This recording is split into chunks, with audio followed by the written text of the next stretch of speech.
Advocate উপস্থিত শ্রমিক ভাই, বাংলাদেশ মূলত আমাদের প্রতিবেশী রাষ্ট্র। উপস্থিত শ্রমিক ভাইরা, আসসালামু আলাইকুম ওয়া রাহমাতুল্লাহ। মহান রব্বুল আলামিনের শুকরিয়া জ্ঞাপন করছি যে মহান রব্বুল আলামিনের অশেষ মেহেরবানিতে আমরা 17 বছর পরে উন্মুক্ত ময়দানে যে মহান রব্বুল আলামিন কথা বলার সুযোগ করে দিয়েছেন। স্বৈরাচারের পতনের পরে আমরা উন্মুক্ত ময়দানে কোরআনের কথা, শ্রমিক মানুষের অধিকারের কথা, দেশ ও জাতির কল্যাণের কথা, শ্রমজীবী মানুষের ন্যায্য অধিকার প্রতিষ্ঠার কথা আমরা বলতে পেরেছি। আল্লাহ রাব্বুল আলামিন যে সুযোগ করে দিয়েছেন সেজন্য আল্লাহ তাআলার শুকরিয়া।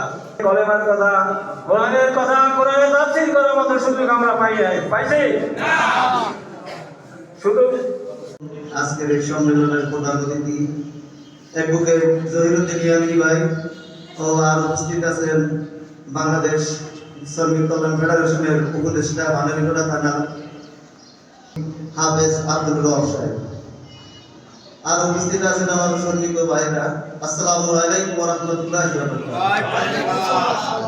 আমরা এই চাখারে শ্রমিক কল্যাণ ফেডারেশন যখন আসছে দেখবেন অনেক শ্রমিকরা আছে তারা অনেকে ঠকাইছে, অনেকে ই করছে, ওগুলো দেখা যাবে না। দেখতে হবে আমাদের শ্রমিক যারা আছে আমরা কল্যাণ ফেডারেশনের লোকজন আপনাদেরকে ধোকা দেয় কিনা।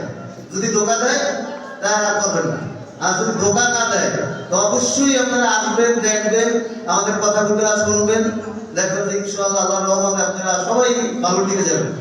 আমার কোরআনের ইনস্ট্রাকশন অনুযায়ী সমাজ চলে, এদের কাঙ্ক্ষিত শান্তিও আসে। আমরা এই শান্তি খুঁজতে কত জায়গায় না গেলাম। আমরা 71 আগে আমাদের 48 সালে যখন আসে, 48-52 আগে আমাদেরকে এদেশেও নেতৃবৃন্দ বললো সবাই তোমরা জেগে উঠো দেশবাসী। আমরা সবাই জাগলাম। লঙ্গে ছিল 40 টাকা, হয়ে গেল 70 টাকা। আবার 52 বললো আপনারা সবাই জাগেন, আমরা আবার জাগলাম। বাংলাদেশ মূলত আমাদের প্রতিবেশী রাষ্ট্র কর্তৃক নিয়ন্ত্রিত একটা সিকিম রাজ্য পরিণত হয়েছে। আমাদের 71 আমরা সত্যিকার ভাবেই স্বাধীনতা অর্জন করেছি ঠিকই, কিন্তু সুফল আমরা ভোগ করতে পারি না। 2024-এ 5 অগাস্ট যে বিপ্লব সাধিত হয়েছে, এর মাধ্যমে আমরা আশা করছি যে একটি সুন্দর সমাজ নির্মাণ হবে।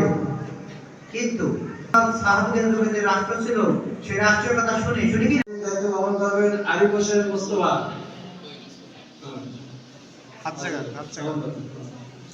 সেক্রেটারি দায়িত্ব পালন করবেন মোহাম্মদ বাবুল হাওলাদার। সহ সেক্রেটারি দায়িত্ব পালন করবেন ইমরান হোসেন। জাকির মোল্লা, ঠিক আছে না? আসসালামু আলাইকুম। কিছু লোক আছে পূর্বী আর কিছু লোক নবী। এই সমন্বয় আল্লাহ এই শাখা পৃথিবী এলাকায় ইনশাআল্লাহ শ্রমিক কল্যাণের বিপ্লব হবে ইনশাআল্লাহ। ইনশাআল্লাহ। এর জন্য দোয়া করবেন যেন এই বছরে প্রতিটি শ্রমিকের কাছে প্রতিটি এলাকায় যেন দাওয়াতি কাজ এবং তাদেরকে সংগঠিত করতে পারে এই কামনা এবং আল্লাহর সাহায্য কামনা করে আমি এই কমিটি ঘোষণা করলাম। এ পর্যায়ে আপনাদের সম্মুখে